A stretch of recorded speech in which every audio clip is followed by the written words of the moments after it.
अस्सलाम वालेकुम my YouTube family, welcome back to my channel. हाँ जी, तो क्या हाल है आप सबका, कैसे हैं? ठीक ठाक हैं? मैं भी हूँ बिल्कुल ठीक ठाक। और स्टार्ट कर रही हूँ अपना मैक्रोनी बनाने से। हस्बैंड की बहुत ज़्यादा डिमांड थी कि आज बना के दो। एक्चुअली आज है सैटरडे का दिन और इसके बाद मुझे अपने बहुत सारे टास्क कंप्लीट करने हैं, तो मैंने कहा सबसे पहले किचन का काम कंप्लीट किया जाता है। सिंपल इजी और क्विक सी रेसिपी है। मैंने इसमें जिंजर गार्लिक पेस्ट, ऑयल और साल्ट डाल के और 4 टेबलस्पून दही डाल के ना इसे रख दिया था स्टीम होने। देन मैंने इसमें नेशनल का टिक्का मसाला ऐड किया ताकि ना उसका फ्लेवर बड़ा अच्छा स्पाइसी सा मुझे अच्छा लगता है, हस्बैंड को भी पसंद है। मेरे बच्चे बहुत ज़्यादा स्पाइसी भी नहीं खाते और बहुत ज़्यादा वेजीज भी नहीं खाते। तो ये जो मैंने स्टोर्ड शिमला मिर्च की थी, मैंने आपको बताया था ना, बस मैंने वही निकाली है और चिकन में मसाला डाल के उसे अच्छी तरह सौते कर लिया है। देन मैं अब इसमें ये मिर्चें ऐड कर दूँगी। सिंपल एंड ईजी और क्विक सी रेसिपी है। स्टोर वेजीज़ हों आपके पास या स्टोर जो भी चीज़ पड़ी हो ना, ये देखें उसका यही फ़ायदा होता है कि क्विकली मुझसे ना वो काम मेरा कंप्लीट हो जाता है और पता भी नहीं चलता। वरना इस टाइप का चाइनीज़ कुछ भी बनाना पड़े ना, सबसे मुश्किल टास्क मुझे उसकी कटिंग्स ही लगती हैं कि वेजिस कटिंग करते रहो, 1.5 से 2 घंटे तो कटिंग में लग जाते हैं। ये अब हम मेरे लिए बहुत इजी हो जाता है कि टाइम होता है और मैं काट कूट के चीज़ें स्टोर कर लेती हूँ और जब पकाना हो तो बस झटपट निकाला और फ्राई किया, दैट्स इट। इसे अच्छी तरह मिक्स करने के बाद मैं इसमें थोड़ी सी केचप ऐड कर लूँगी। हर घर का अपना टेस्ट और फ्लेवर होता है। मेरे बच्चे इतना ज़्यादा स्पाइसी नहीं पसंद करते। इनके बाबा ने अगर ऐड करना होता है तो फिर ऊपर से ऐड कर लेते हैं, अदरवाइज़ मैं कुक करते हुए इतना कुछ नहीं बनाती इसमें ना। बस जल्दी जल्दी मेरा दिल था आज। वैसे भी मैंने ना इतनी लेंदी नहीं किया कुकिंग को कि मैं अपना काम वाइंड अप कर सकूं। किचन की स्टोरेज करनी है और स्टोरेज का काम आपको पता है, मसाले ये रखना, बर्नियाँ साफ़ करना बहुत टाइम टेकिंग काम होता है। और आज मैंने टाइम निकाला था सैटरडे नाइट को कि ये सब मैंने कंप्लीट करना है। अब देखें कैबिनेट्स की हालत, सारा कुछ मिसमैनेजमेंट हुई हुई है। हर कुछ जार्स खाली हैं, कुछ चीज़ें ख़राब थीं। ये मैंने सारा कुछ क्लीन किया, उन्हें बाहर निकाला। अब चेक करूँगी चीज़ें जो इसमें फ़्रेश हैं तो वो तो मैं दोबारा से स्पाइसेस सही तरह बॉक्सेस मैंने वॉश कर लिए थे रात को ही और इनको मैंने वॉश करके रख दिया था। जो जो हो सका, अब जो जो डिस्कार्ड करने वाली चीज़ें हैं वो डिस्कार्ड करूँगी, चेक करूँगी। बहुत टाइम टेकिंग काम लगता है मुझे और मेरा दिल होता है कि मैं सैटरडे नाइट ही करूँ ताकि बच्चे अपने बाबा के साथ बिज़ी रहते हैं तो वो फिर मुझे डिस्टर्ब नहीं करते। ये बेकिंग के कुछ आइटम चेक कर रही थी कि एक्सपायर तो नहीं है। जो जो एक्सपायर होंगी प्रोडक्ट्स वो फिर मैं अब डिस्कार्ड करूँगी, क्योंकि बेकिंग डेली डेली तो होती नहीं है कि हम ये सारा कंज्यूम कर लें। तो मुझे लग रहा था शायद डिस्कार्ड करना पड़े चीज़ें, मगर फिर भी इसकी ना अभी डेट थी, काफ़ी थी इसकी डेट।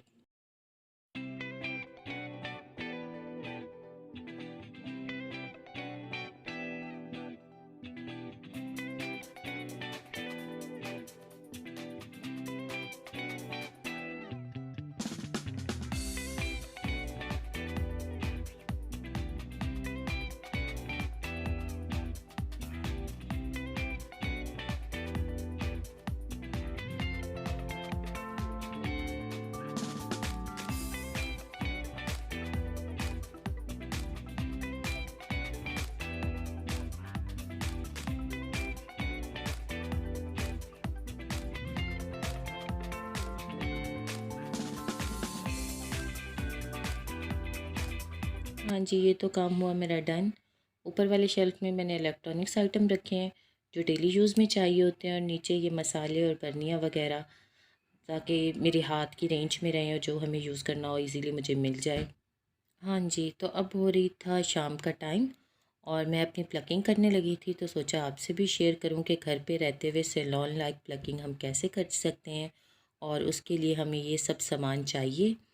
और बहुत इजी मेथड से मैं आपको सिखाऊंगी कि इंशाल्लाह ताला आप लोग ख़ुद भी इस काबिल हो जाएंगे कि इजीली आप कर सकते हैं। ये मैंने वैक्स गर्म कर ली थी वैक्स हीटर में डाल के। कुछ लोग वंडर भी यूज़ करते हैं मगर मैं प्रेफर करती हूँ कि हम हॉट वैक्स ही यूज़ करें, फेस के लिए वही बनी होती है। अब मेरी प्लकिंग की हालत देख लें। मेरे ब्रोज़ जो हैं ये काफ़ी बुशेस हैं, फैले हुए हैं, चौड़े ब्रोज़ हैं, तो इन्हें हैंडल करना थोड़ा मुश्किल टास्क है। अब ये हमने एक ब्रश लेना है, मस्कारा ब्रश या पुली ब्रश जैसे कहते हैं। इसकी हेल्प से मैं इनको सेट कर रही हूँ ताकि इसके जो एक्स्ट्रा लंबे खड़े बाल हैं वो सारे ऊपर की तरफ आ जाएं और हमें शेप की प्रॉपर समझ आ जाए। इसके बाद मैंने इसे लगाया है टैल्कम पाउडर। टैल्कम पाउडर से ये होता है कि जैसे गर्मी में पसीना बार बार स्वेटिंग हो रही होती है और ख़ुद बनाएं तो काफ़ी टाइम लगता है, स्वेटिंग बार बार होती है, तो इसे कंट्रोल करने के लिए हम टैल्कम पाउडर अच्छी तरह लगा लेंगे ताकि हमारे जो बाल हैं वो भी थ्रेड में इजीली आ जाएं। सही तरह मैं अप्लाई कर लूँगी टैल्कम पाउडर। बहुत इजी मेथड है, बिगनर्स को शायद देखने में मुश्किल लगे एक बार, मगर अगर आप 2-3 बार ट्राई करेंगे ना तो आपको बहुत अच्छी प्लकिंग करनी आ जाएगी। ये देखें, मैं फिर पुली ब्रश से इसे कॉम्ब कर रही हूँ ताकि एक्स्ट्रा हेयर्स जो हैं, मैंने वीडियो बहुत स्लो बनाई है ताकि आप लोगों को एक एक स्टेप क्लियरली समझ आ सके। मेरे ब्रोज आगे से घने हैं, पीछे से हल्के हैं, बट मैं इसे कॉम्ब की हेल्प से वैसे ही कंघी कर रही हूँ, वैसे ही सेट कर रही हूँ कि जैसी मुझे शेप चाहिए। अब ये देखें, जो एक्स्ट्रा लंबे बाल थे ऊपर को खड़े होना शुरू हो गए और मुझे पता चल गया कि कौन से एक्स्ट्रा हैं, कौन से मैंने निकालने हैं और कौन से नहीं निकालने हैं। आप खुद भी देखें, आपको अंदाज़ा हो रहा होगा कि कितने रफ बाल ऊपर को खड़े हुए हैं। अच्छी तरह हमने इसे कॉम्ब से सेट करना है। खुद से आप जब भी प्लकिंग कर रहे हैं या आप किसी और की भी कर रहे हो या खुद अपनी भी कर रहे हो, प्लकिंग जल्दी करने का काम है ही नहीं। आपने सुकून सुकून से संभल संभल के देख देख के कि कौन से एक्स्ट्रा हैं उन्हें कटिंग करनी है, उन्हें मतलब प्लग करना है। अब ये देखें, मेरे पास एक सीज़र है, इसकी हेल्प से मैं छोटे छोटे स्ट्रोक लेके ना बाल कट कर रही हूँ, जो बाल मैंने ऊपर को खड़े किए थे। दोबारा उसे ब्रश की हेल्प से सेट करना है ताकि अगर कोई ऊपर नीचे छोटा मोटा बाल है सेटिंग में तो फिर बाहर आ जाए। और ये बात ध्यान में रखनी है कि हमने एक ही स्ट्रोक में सीज़र नहीं चला देनी, हमने उसे आस्ता आस्ता सुकून सुकून से कटिंग करनी है ताकि वो हमारे सारे बाल एक अच्छी सी शेप में कटिंग हो। अक्सर लोग इसे बाद में भी कटिंग करते हैं, मगर जिनके बाल मेरी तरह थिक हैं और घने हैं उन्हें चाहिए कि वो पहले भी कटिंग करें और बाद में भी करें, क्योंकि अगर हम बाद में करेंगे ना तो हमारी शेप प्रॉपर वैसी नहीं आएगी। अब एक वाइट पेंसिल चाहिए, ये जो हमारे नोज़ की बिल्कुल साइड पे, अब मैंने मास्क लगाया हुआ है बट आपको समझ आ जाएगी, हमने बिल्कुल नोज़ के साथ रखना है इस जगह पर ताकि हमारे आँख की जो सीध है नाक के साथ वो बिल्कुल स्ट्रेट रहे। ये देखें, यहाँ मैं एक डॉट लगाऊंगी ताकि मुझे पता चल जाए कि मैंने अपने आईब्रो को कहाँ तक लंबा रखना है। ये देखें, आपको बाल नज़र आ रहे होंगे कितनी आगे को ग्रोथ हुई हुई है। इसी तरह हम दूसरी साइड पे करेंगे। हमने इसको निशान लगाना है ताकि हमें समझ आए कि हमने कितना इनसे चौड़ा छोड़ना है, बीच में गैप कितना छोड़ना है। अब बिल्कुल यहाँ से लेके आई बॉल को हमने आईज़ अपनी स्ट्रेट रखनी है, बिल्कुल स्ट्रेट मिरर में देखना है और यहाँ से हमने इसे थोड़ा सा एंगल पे रख के जहाँ हमारी आँख की आई बॉल है वहाँ से लेके आईब्रो के ऊपर कर्व आएगा, हमने वहाँ डॉट लगाना है और यहाँ फिर एक तीसरा डॉट हमने नोज़ से और आई के एंड पे बिल्कुल यहाँ पे लगाना है आईब्रो की लेंथ के लिए। आई होप आप लोगों को समझ आ रहा हो। अब उसी पेंसिल से हम एक शेप ड्रा कर लेंगे। ये मैं आप लोगों के लिए कर रही हूँ ताकि आप लोगों को बहुत ईजी हो बनाने में। इस शेप से ये होता है कि हम एक्स्ट्रा बाल नहीं निकालते, हम उसी लाइन के बाहर बाहर ही रहते हैं, लाइन से अंदर नहीं आते। और आप लोगों ने यूज़ वाइट पेंसिल ही करनी है, किसी और कलर की मत करना, क्योंकि वाइट से ना प्रोमिनेंट होके काले बाल जो हमें नज़र आते हैं, अगर ब्राउन या ब्लैक लगाएंगे तो मैस बहुत बन जाता है और फिर हमें समझ नहीं आती कि हमने कौन से बाल निकालने हैं कि कौन से नहीं। अब मैंने कर लिया मैपिंग फेस पर। अब हमें चाहिए एक स्कॉच टेप, 2 to 3 इंच की मैंने कटिंग की है और इसे बिल्कुल बालों को सेट करके इसके ऊपर ऐसे पेस्ट कर देना है। वॉइस ओवर की वजह से मैंने एसी ऑफ़ किया हुआ था, मुझे बहुत ज़्यादा स्वेटिंग हो रही थी यहाँ पे। अब ये वैक्स देखिए, मैंने वैक्स गर्म की हुई थी, मेरे पास ना वो छोटे वाली स्टिक ख़त्म हो गई थी तो इसलिए मैं स्पून यूज़ कर रही हूँ, तो इसे आप लोगों ने नोटिस नहीं करना।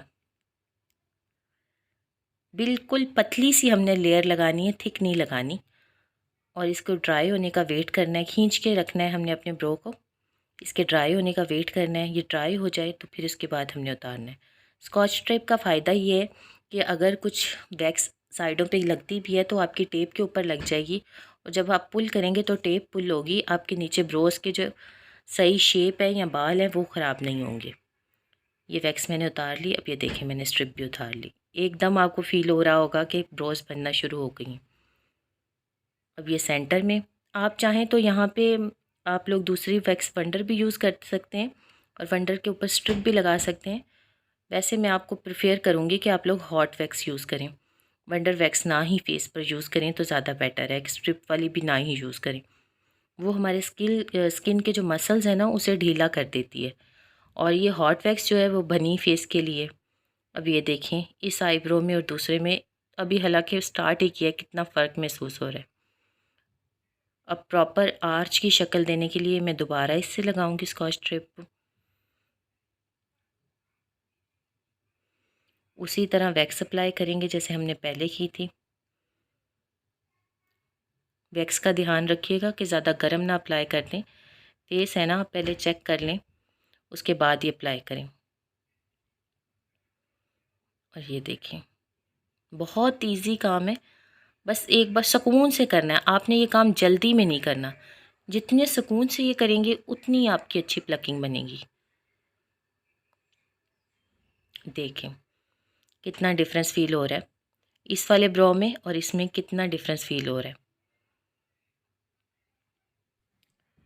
अब हम 2 बालिश जितना धागा लेंगे और उसे गिरा लगा के ऐसे कैंची थ्रेड बना लेंगे और इससे हम ना दोबारा ऊपर से करेंगे ताकि अगर कोई बाल या वैक्स लगी रह गई है तो वे इजीली क्लीन हो जाए। मगर हमने बहुत ख्याल रखना है, यहाँ पे आहिस्ता आहिस्ता चलाना है, थ्रेड एक एक बाल करके लेना है, ज़्यादा स्पीड में नहीं चलाना आपने। आप 1-2 बार प्रैक्टिस करेंगे फिर तो आपको ईजी।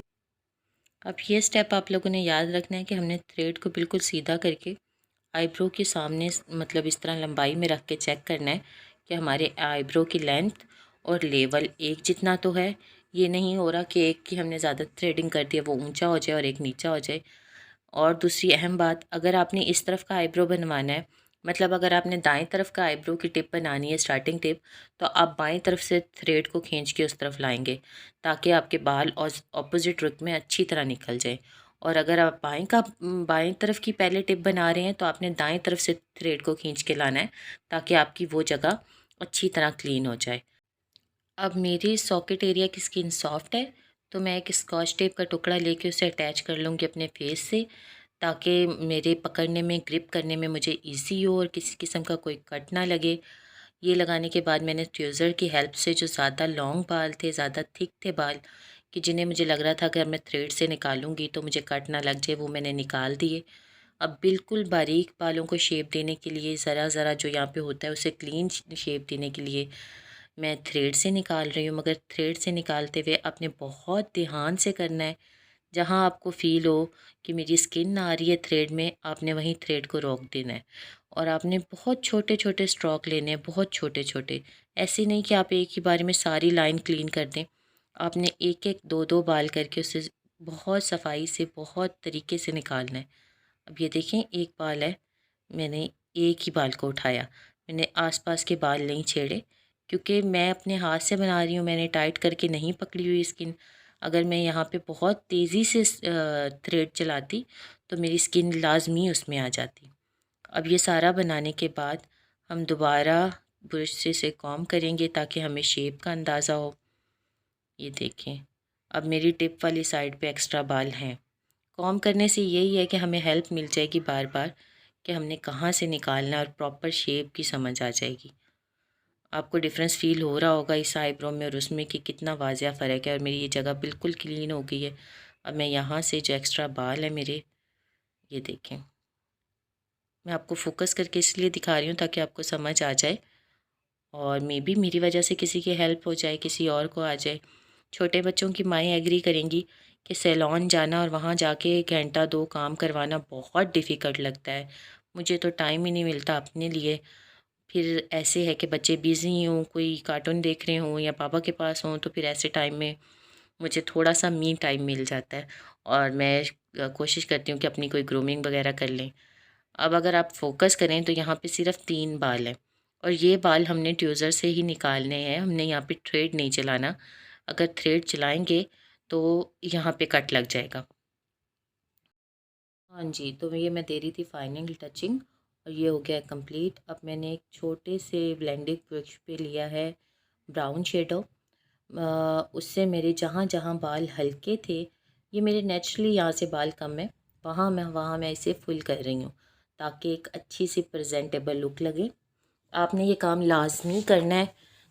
ब्रो बनाने के बाद जब भी कहीं भी आप जब आइज़ में कुछ लगाते हैं या फेस पे कुछ भी लगाते हैं तो ब्रोज लाजमी फिल कीजिए, उससे ना बहुत अच्छी सी एक लुक आती है। अब ये देखें, ये वाला हो गया है मेरा फाइनल। अब दूसरे वाला ब्रो मैं ऑफ द कैमरा बना के आपको दिखाऊंगी, क्योंकि मास्क की वजह से मेरा बहुत ज़्यादा दिल घबरा रहा था। तो मैं अब आपको दूसरा बना के दिखाती हूँ। हाँ जी, तो मैंने बना ली दूसरी तरफ की भी आईब्रो कंप्लीट, और अब देखें बिल्कुल लग रही है ना सैलून स्टाइल की, बिल्कुल परफेक्शन से बनी है।